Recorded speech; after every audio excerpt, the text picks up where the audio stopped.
Joining us now on the Comcast Business Hotline, where every day is a big day. The Comcast Business help you move forward with what's next from Inside the Birds here on 97.5 The Fanatic. Check out the great podcast, Birds Buzz.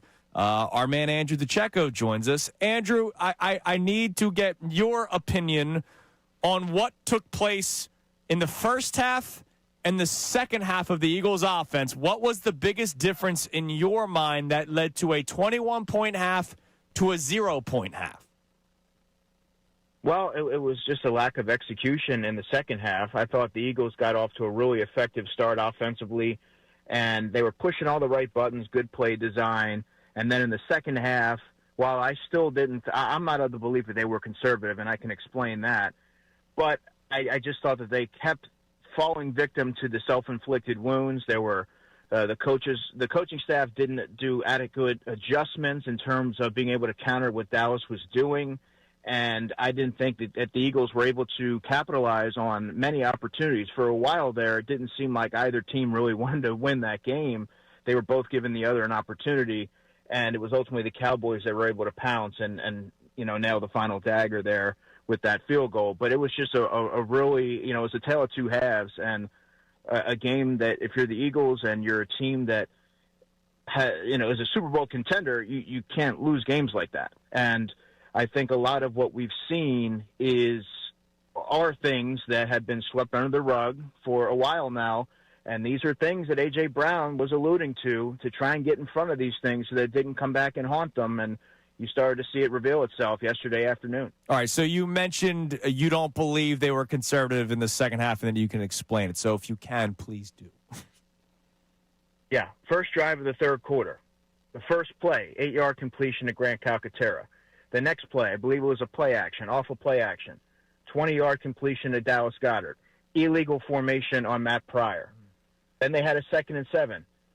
And there's two incompletions to Devontae Smith, the first of which was a deep shot down the left sideline. Then we have the first play of the fourth quarter. Pass short right to Dallas Goedert for 8 yards. This makes it a 1st and 20 with a Devontae Smith offensive pass interference penalty. The next play, A.J. Brown, false start, making it a 1st and 25. They're consistently behind the sticks. You see a common theme here. And then one play before the Saquon Barkley fumble, Jalen Hurts hits Devontae Smith for 16 yards on a 2nd and 7, and then Fred Johnson is called for illegal use of the hands. So there were opportunities. They were staying on the attack, and I just pointed out a number of different instances where lack of execution and mental miscues hindered the offense's production and effectiveness in the second half. You speak of how that goes, and that's a clear illustration that they were still trying to do some things. They just weren't working. The offensive line, how big of a culprit are they in what went down yesterday? Yeah, huge. I mean, Cam Jurgens had a penalty. Fred Johnson had a couple. I believe Tyler Steen had one. So, I mean, 4 of the Eagles' 14 penalties that they were penalized for 96 yards were tacked to the offensive line. Now, there were times where, from a pass protection standpoint, I thought they did a really nice job. And by and large, all season, they've done a nice job in pass protection. But in terms of run blocking, that's where they've left something to be desired. And on that final play where Jalen Hurts takes a 13-yard sack from Osa Odigizua, it looked like he got around Landon Dickerson. You got to throw the ball away. You can't take a sack there. But they got immediate interior pressure. And it's uncharacteristic for someone like a Landon Dickerson, like Cam Jurgens. Both players have been awfully banged up this season. I'm not making an excuse. I'm just trying to illustrate some of the issues that have been prevailing throughout the season in terms of offensive line play. And, that's kind of the way that I'm reading it right now. Speaking of Landon Dickerson, Andrew DiCecco joins us here on the Comcast Business Hotline. After the game yesterday, he talked about the Cowboys' odd and 5-man fronts and how they were not prepared for them. This is also coming off of the week where Kevin Patullo, during his Tuesday media availability, talked about how they've been struggling with unscouted looks at the beginning of games. I need you to address how this continues to happen. It seems like it's been a problem with the coaching staff that they are ill-prepared for many of these games despite their 8-3 record. Yeah, I mean, in terms of Landon Dickerson's comments, I wasn't there, so I'm not going to speak on that because Nick Sirianni and Jalen Hurts said something totally different. So yeah, context is important, and, we'll get a better sense tomorrow when we hear from Kevin Patullo to learn more about all that. But, I mean, it's kind of puzzling to hear, and I have a hard time believing that they weren't prepared for the fronts that Dallas was presenting, because even in the Monday night game where the Cowboys played the Raiders, they did a lot of 5-2 looks in that game. That was evident, to the eye watching the game. And so I'm not of the belief that the coaching staff was unaware of that. I think a lot of this goes back to execution, and that's something that I go back to throughout the season. Now, it's always players first, but that's not without, coaching issues, and they can always do a better job in terms of putting them in position to be successful. But I just have a hard time, guys, believing that the coaching staff wasn't aware of what Dallas was doing with Quinnen Williams now implemented. Osa Odighizuwa is a player who they really like, and they're trying to find ways to maximize their talent from the interior perspective. Did the Eagles look tight to you in that game as Dallas drew closer? Did they look uncharacteristically tight, or did you just think that it was one of those snowball effect type of games?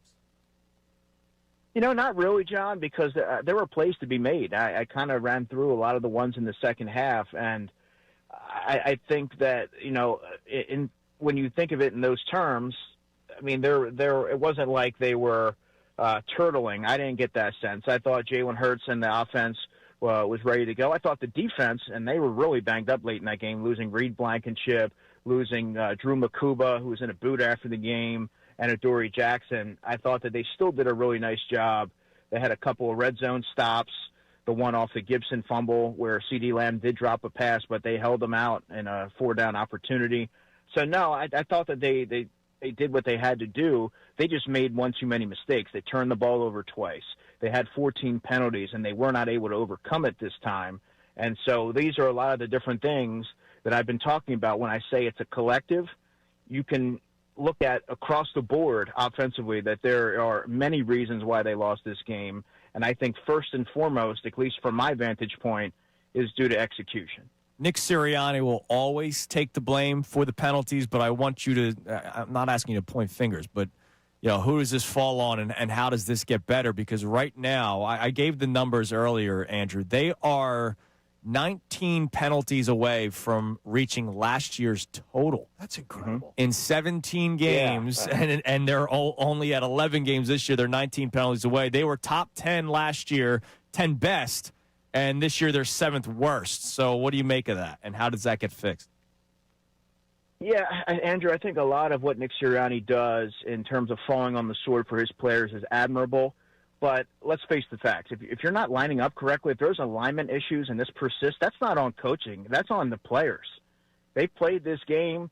They've lined up. I mean, you have to be aware of the moment. You have to be dialed in and focused on the details. They talk about that very often, and that's something that last season they certainly have been able to hang their hat on, and really throughout the Sirianni era. Not this season. They've gotten away from that. And I look at it's always players first. When players do well, when the team does well, you credit the players. When they aren't executing and they aren't performing well, I always lean towards the players. The coaches aren't on the field, and I think playing that game as long as they have, for someone like Fred Johnson or, Tyler Steen to have these kind of penalties, A.J. Brown, false start, like that's on the players.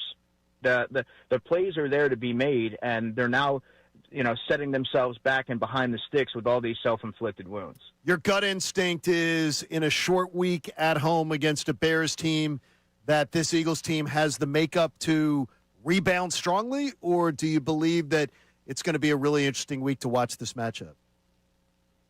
Yeah, it's fascinating, John. I think the Eagles are getting, coming off a game like this, it doesn't align any better for the Eagles because you're not able to dwell on this game. Now, you have to clean a lot of things up, but you're not necessarily dwelling on the loss. You're now focusing your attention on getting ready for the Bears. And the Bears are a pretty good football team, and they're coming in here on a short week. I understand that, but they're not a team that the Eagles are going to take lightly, nor do I think the Eagles take any team lightly under Nick Sirianni. But it now almost places an emphasis on preparing for the next opponent and making sure that what just happened doesn't reveal itself again. All right, Andrew, listen up, man. We appreciate the time. We'll talk to you again later on this week. We'll listen to Birds Buzz on a short week before the Eagles take on the Bears on Friday. Thanks, brother. Thanks, guys. Be good.